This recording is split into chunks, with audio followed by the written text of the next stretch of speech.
आज 53वां दिन है भारत जोड़ो न्याय यात्रा का और आज का मुख्य कार्यक्रम 1 बजे को होगा। जनसभा, एक जन रैली होगी बदनावर में, जो धार जिले में है, और कांग्रेस अध्यक्ष मल्लिकार्जुन खड़गे जी और राहुल गांधी जी उसको संबोधित करेंगे। उसके बाद 1.5 घंटे के लिए भारत जोड़ो न्याय यात्रा होगा और रात को हम रतलाम में रुकेंगे। आज मध्य प्रदेश में आखिरी दिन है।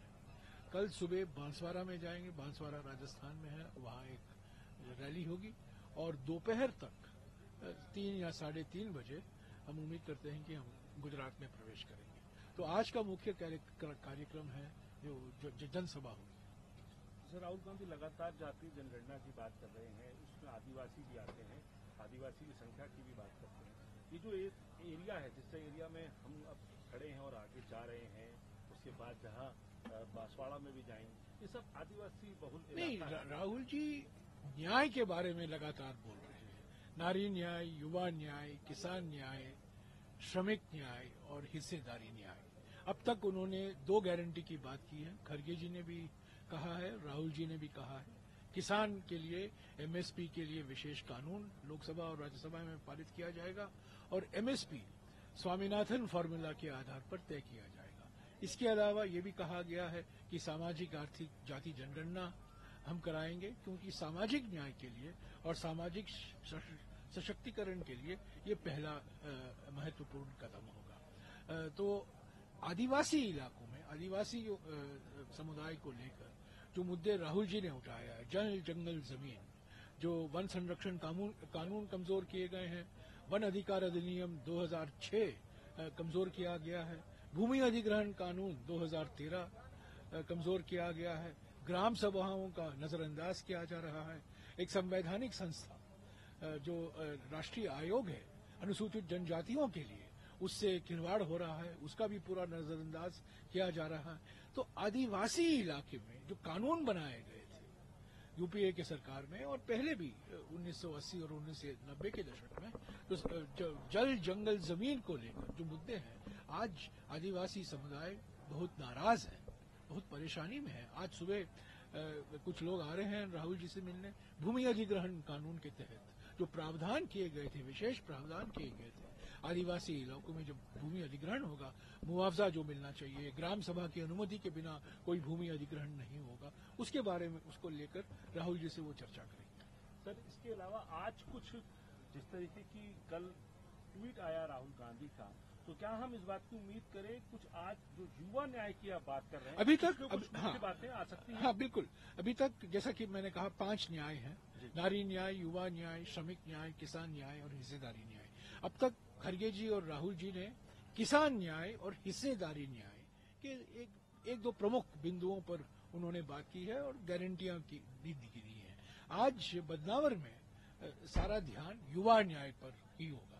आज युवा न्याय, उसके बाद श्रमिक न्याय और उसके बाद नारी न्याय। युवा न्याय में हम कुछ माने कि कुछ ऐसी बातें जो जैसे लीगल गारंटी की बात कही, एमएसपी पे या जनगणना की बात कही, आज युवाओं के लिए कुछ ऐलान सबसे बड़ी नहीं, आज सबसे बड़ी समस्या युवाओं के लिए यही है ना, शिक्षा और रोजगार। यही तो 2 बड़े मुद्दे हैं, पढ़ाई और कमाई। तो पढ़ाई के लिए और कमाई के लिए रैली में कुछ राहुल जी और खड़गे जी उस पर विस्तार से बोलेंगे, पढ़ाई और कमाई। सर, एक प्रधानमंत्री ने एक बात ये कही कि कांग्रेस और उनके सहयोगी दल बार बार मुझ पर अटैक करते हैं, वो अपना कॉफर्स जो है वो फिल कर रहे हैं और उनकी आदत थी काम को लटकाना। पहले इतने उड़ीसा में उन्होंने ये बात कही कि काम को लटका कर रखते थे और इस 10 सालों में हमने उस सारे काम को पेंडिंग नहीं लटका कर नहीं रखे थे हम लोग। कई समस्याएं हैं, भूमि अधिग्रहण की समस्या है, कभी पर्यावरण की क्लियरेंस की समस्या आती है, जो कानून के प्रकार ही चलना चाहते हैं ना। प्रधानमंत्री ने क्या किया? प्रधानमंत्री तेलंगाना में गए, किस प्रोजेक्ट का उद्घाटन किया? जो 2014 के आंध्र प्रदेश रीऑर्गेनाइजेशन कानून में वादा किया गया था, उसका श्रेय लेते हैं। उड़ीसा में जाते हैं, ये बिजली के घर पिछले 30-40 साल से रहे हैं, उसका एक्सपेंशन किया है। वो सिंदरी में गए, फर्टिलाइजर फैक्ट्री, बड़े धूमधाम तरीके से कहा मैं यहां आया हूं यूरिया का मसीहा। 1952 में पंडित नेहरू ने उस प्रोजेक्ट का इस्तेमाल किया था, इनॉग्रेट किया था फर्टिलाइजर फैक्ट्री। तो ये चेन्नई में जाते हैं, परमाणु ऊर्जा के प्लांट में जाते हैं और कहते हैं मैंने ये किया है। ये प्रोजेक्ट पिछले 22 सालों से चला आ रहा है।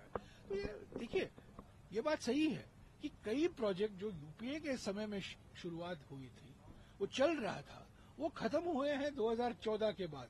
उसका श्रेय प्रधानमंत्री लेते हैं। प्रधानमंत्री ने कभी एक बार नहीं कहा है पिछले 10 साल में कि हाँ मैं कुछ नया काम शुरू किया हूं, पर मेरे ऐसे भी बहुत से काम हैं जो पहले से चल के आ रहे थे, मैंने उसको खत्म किया है। कंटिन्यूटी की कभी नहीं बात करते। गवर्नेंस में बदलाव भी होता है और कंटिन्यूटी भी होता है। सरकार चलती रहती है। रेलवे प्रोजेक्ट का श्रेय लेते हैं। ये रेलवे प्रोजेक्ट 10-15 साल लगते हैं। किसी के हाथ में जादू की छड़ी नहीं है। और ब्रिज बनाया जाता है, उसमें एकमात्र व्यक्ति चल के जाते हैं और ऐसा दुनिया को दिखाते हैं कि मैंने ही ये पुल बनाया है। ये पुल तो मनमोहन सिंह जी के समय में बनाया गया था। सर, गृहमंत्री ने बात कही कि प्रधानमंत्री चंद्रयान लॉन्च कर रहे हैं और सोनिया गांधी राहुल यान लॉन्च कर रही है। नहीं, राहुल यान बिल्कुल बेमतलब फजूल की बातें हैं। ये भारत जोड़ो न्याय यात्रा करके दिखाएं। गृहमंत्री आए, सड़क पर चले, 2 दिन चले, 3 दिन चले, प्रधानमंत्री आए चले। भारत जोड़ो न्याय यात्रा राहुल जी ने किया है। भारत जोड़ो न्याय यात्रा राहुल जी ने किया है। ये कोई यान नहीं है, ये धरती पर है।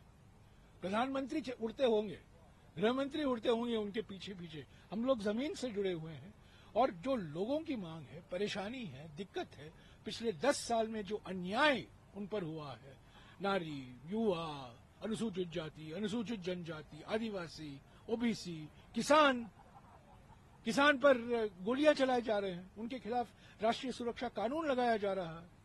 और ये प्रधानमंत्री और गृह मंत्री फजूल की बातें करते रहते हैं। ये सब चुनावी प्रचार के लिए कहते रहते हैं। और देखिए, मैं एक बार फिर से कहता हूं, प्रधानमंत्री और गृह मंत्री के पद को हम सम्मान करते हैं, पर जो लोग इस पद पर बैठते हैं उनको जिम्मेदारी के साथ बोलना चाहिए। जब वो वक्तव्य देते हैं, गंभीरता से देने चाहिए।